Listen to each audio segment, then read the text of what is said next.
कौन बनेगा करोड़पति का 17वां सीजन का फिनाले एपिसोड शुरू हो चुका है। जी हाँ, ये ग्रैंड फिनाले वीक चल रहा है और इसमें अमिताभ बच्चन के सामने हॉट सीट पर जाने माने बिजनेसमैन कुमार मंगलम बिरला ने क्षमा बांध दिया। शो में उन्होंने सवालों के जवाब तो दिए ही, इसके साथ ही उन्होंने अमिताभ बच्चन के लिए गाना भी गाया। इतना ही नहीं, कुमार मंगलम बिरला ने अमिताभ बच्चन की दिल खोलकर तारीफ की और बताया कि इंडस्ट्री में उनके फेवरेट स्टार अमिताभ बच्चन ही हैं और वो उन्हें अपने पिता की तरह मानते हैं। हुआ यूं कि दरअसल जैसे ही जब कुमार मंगलम बिरला की एंट्री हुई और वो अमिताभ बच्चन के सामने आकर हॉट सीट पर बैठे, इस दरमियान ही इन दोनों की विनम्रता और सादगी देखते ही बनी। अमिताभ बच्चन खुद कुमार मंगलम बिरला को उनकी सीट पर बिठाने आए और इसके बाद कुमार मंगलम बिरला अपनी कुर्सी से उतरकर अमिताभ बच्चन को उनकी सीट पर बिठाने पहुंच गए।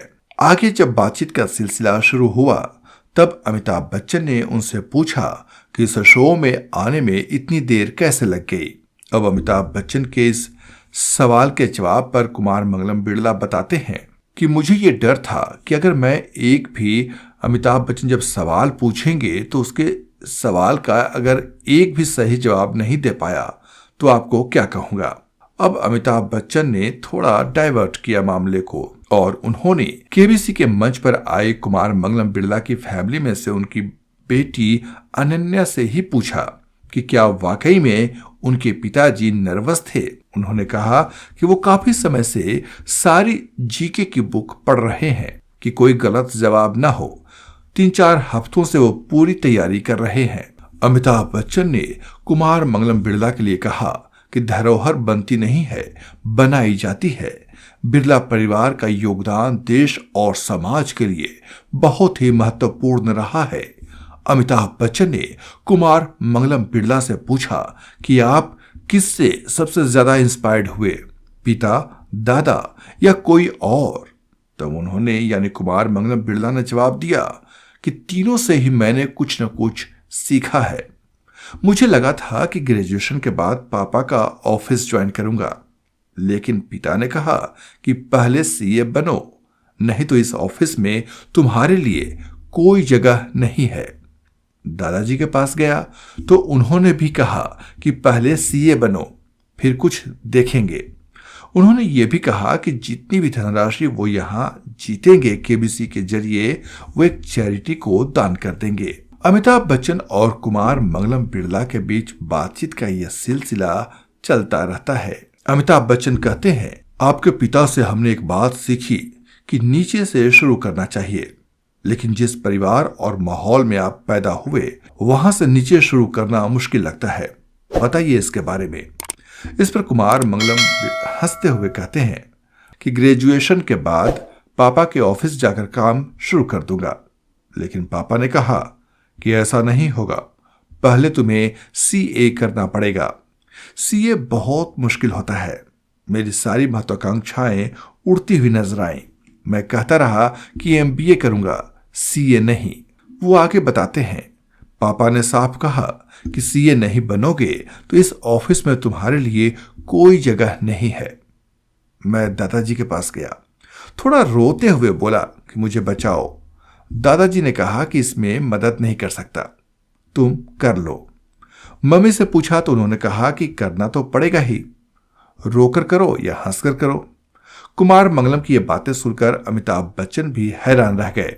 दोस्तों, आप सब जानते हैं कि ये एपिसोड दो दिग्गजों के बीच बातचीत का ही नहीं था, बल्कि वहां से निकले कई सारी दिलचस्प और ज्ञान भरी बातों का भी था।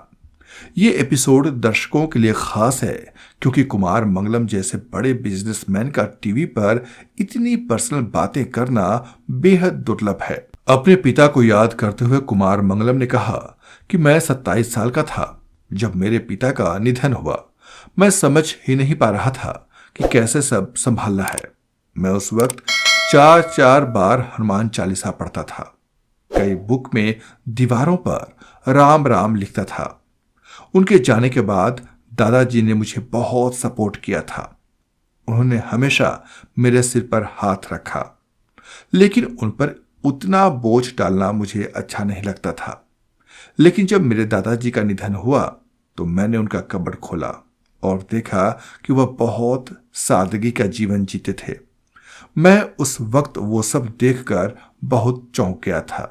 इस दरमियान अमिताभ बच्चन कुमार बिरला से पूछते हैं कि भारत का आने वाले वर्षों में भविष्य क्या होने वाला है। इस सवाल के जवाब में उन्होंने कहा कि भारत आज दुनिया का सबसे ज्यादा तेजी से ग्रो करने वाला देश बन चुका है।